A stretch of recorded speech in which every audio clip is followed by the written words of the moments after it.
Did Pantheon defeat Aatrox in a fight? Yes. The character you play in game, champion who harasses you bot lane with a point and click stun, beat Aatrox in a fight. They met, and Pantheon was the only one to walk away with any dignity left. But if you asked another guy if Pantheon defeated Aatrox, he could easily say no. Pantheon actually was killed by Aatrox in one of the most consequential fights in Runeterra canon. You would both be right. It has to do with the concept of what it means to be a Pantheon, and beyond that, what it means to be a god. But at the end of our trip down Pantheon Lane, we will still be left with one question, of what exactly it means to be a man. This is Pantheon, the Unbreakable Spear, his bio, and introduction to his lore. Let's begin. Atreus was born on the hostile slopes of Targon, and named after a star in the constellation of war, known as the Pantheon. From an early age, he knew he was destined for battle. Like many in his tribe, he trained to join the Rakor's militant order, the Rahurak. Never the strongest or most skilled warrior, Atreus somehow persevered, standing up, bloodied and bruised after each bout. In time, he developed a fierce rivalry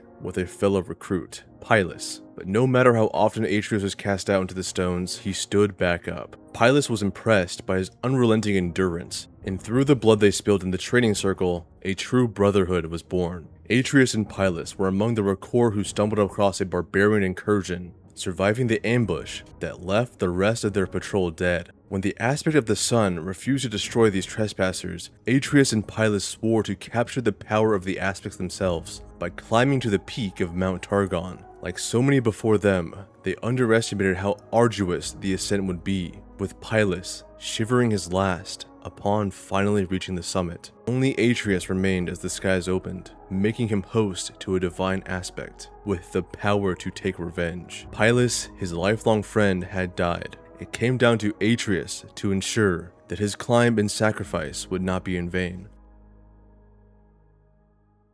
But it was not a man who returned down the mountain, spear and shield, gleaming with celestial might. It was the aspect of war itself, the Pantheon, judging Atreus unworthy, a warrior who had only known defeat. It had taken control of his body to pursue its own ends, a task it considered too great for mortal men. Eventually, Pantheon was goaded into battle not far from Mount Targon by the darkened Aatrox, who sought the mountain's peak. Their fight raged into the skies and swept through the armies of men beneath, until the impossible occurred. The Darken's god-killing blade was driven into Pantheon's chest, a blow that carved the constellation of war from the heavens. But as the aspect faded, Atreus, the man it considered weak, awoke once more, impaled upon Aatrox's blade, and with the power of the aspect's weapons dimming, he took a ragged breath and spit in the Darken's face. Aatrox sneered and left Atreus to die. This is the most important part of the story to understand the character. First, you see what separates the man from the god that took over his body. That god was named Pantheon, but the man you see in game, his name at birth was Atreus. How he becomes Pantheon comes later, but this is the birth of his theme as a character. Aatrox and Pantheon, as they fight, they give little regard for the mortals in between, but it is exactly those mortals who in the end will prevail.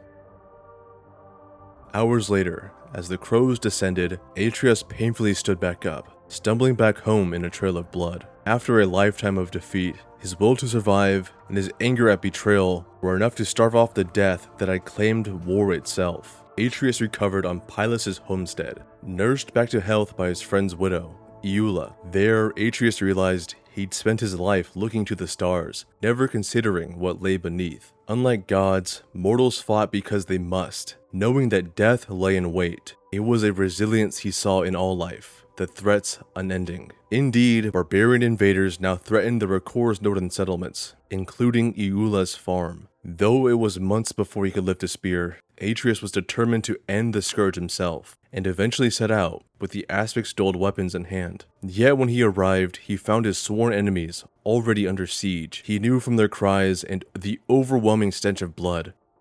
They faced Aatrox. It was Aatrox who had driven the barbarians into Targon, Atreus realized. Though he considered them his foes, they were much like the Rakor, mortals who suffered in the conflicts between greater powers. Atreus felt a cold rage at both the Darken and the Aspects. They were no different.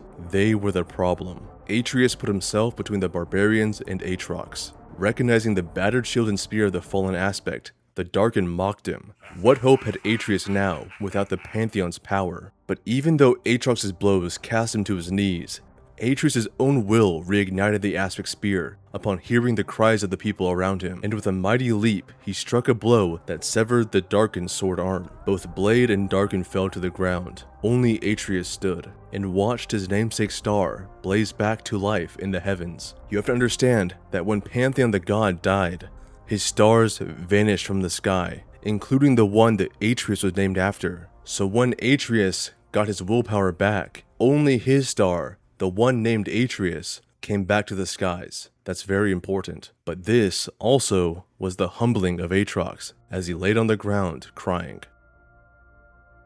Though he often yearns to return to Eula's farm, Atreus vowed that day to stand against aspects, ascended, demons, and any who wield power so great that it could only destroy. Forsaking his own name, he became a new Pantheon, the aspect's weapons fueled by the will to fight that can only exist in the face of death. For with the divine Pantheon gone, war must be reborn in man. That's the truth of the Pantheon story. Pantheon the god is long dead, but the man, Atreus, has taken its title and is using it to promote the fight for mankind. At the beginning of the story, Atreus was caught in a war between the Rakor and the barbarians of Targon, but a revelation came when Aatrox killed Pantheon the god. The conflicts between mortals do not matter, because all of them are caught between the conflicts of gods who are the true enemies. When Volibear decides to fight Ornn, it's the followers of Ornn that suffer and die in the quakes. When the Darkin fought for control of the world, it was their armies of men that took the majority of casualties. Following this story, Pantheon goes on to fight demons and the Ascended. He was gifted cosmic powers and chooses to use them to level the playing field. As one of the strongest mortals in Runeterra, he maintains an inner conflict that questions if he even is still a man. Is he Atreus of the Rakor, or is he simply the new Pantheon? To make sure the question is answered,